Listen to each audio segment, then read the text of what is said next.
Can you be overweight in the military must be a hot topic of discussion since it is the 7th and 9th most recommended search on Google. The reality is the answer has evolved throughout history. Being fit and tough is the usual expectation for military service. But historic examples like Project 100,000, where overweight recruits were actively pursued to meet manpower quotas during Vietnam, contradict this expectation. In modern military, the Army's Garrison Command has Chapter 18, which lays out how you can be discharged for failing height and weight standards. Thankfully, I'm on the civilian side now, since I'd be sweating the neck and stomach measurements. But during COVID, the military suspended its physical standards. Soldiers even use being overweight to get discharged and make money from it. So can you be fat in the military without being disciplined? The answer is yes, but it's not a simple yes. The best example of what it's like being overweight in the military, especially when enlisting, is Gomer Pyle in Full Metal Jacket. You will be targeted for extracurricular activities and put on additional duties to incentivize you to shed those unneeded pounds. So even though branches like the Army have specific programs designed to help soldiers lose weight, you don't want to put yourself in that spotlight. When I went to basic training, I only saw 3 people get discharged for failing height and weight.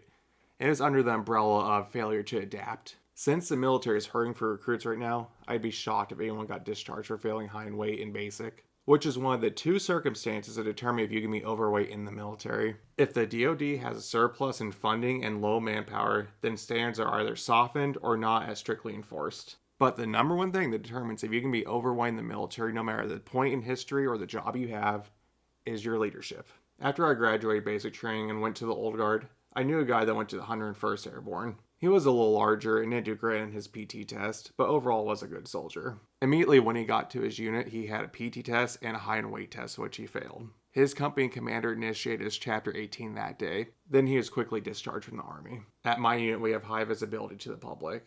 So if you're overweight, you're usually transferred to the regimental logistics shop, so no one can see you. Once you're transferred to that regimental shop, you're either reviewed for discharge or ignored depending on your commander. An example of this is a guy that we had in my company training room.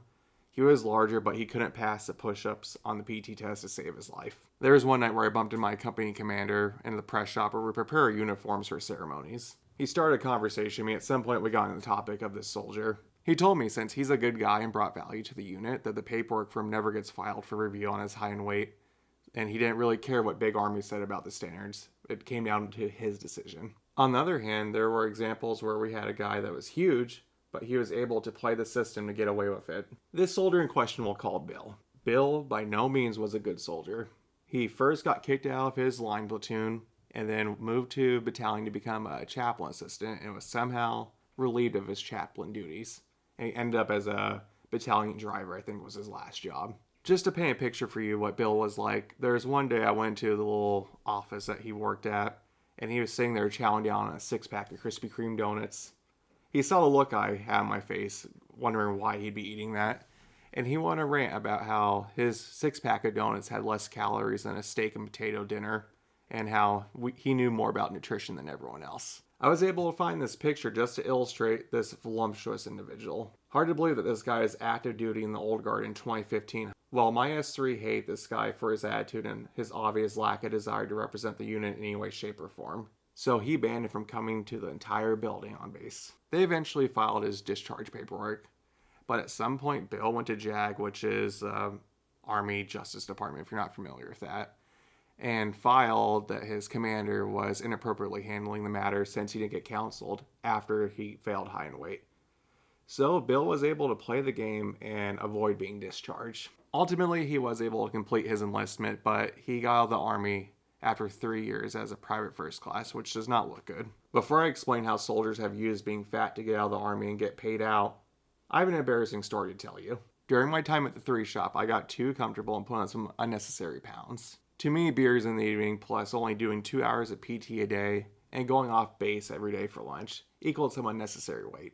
Here's the embarrassing picture where I was being recognized by the district general with my gut on full display. When my platoon sergeant saw this, he immediately counseled me after my height and weight test and told me I had 90 days to fix it. Obviously, I did, or you wouldn't see that good conduct medal behind me. Now, the strangest discharge I've ever seen was where a staff sergeant purposely ballooned his body up to get discharged. The program he was after was called involuntary separation pay. If a service member is involuntarily separated after serving 6 years, then the service member is entitled to 10% of the product of the number of active service and 12 times the monthly basic pay to which the service member was entitled at the time of discharge or release from active duty/AS. Initially, leadership didn't want to discharge him, but he kept kicking and screaming until he got his way. He told me he got paid out about $12,000 in 2016. Although I did like this E6, I did not respect what he did.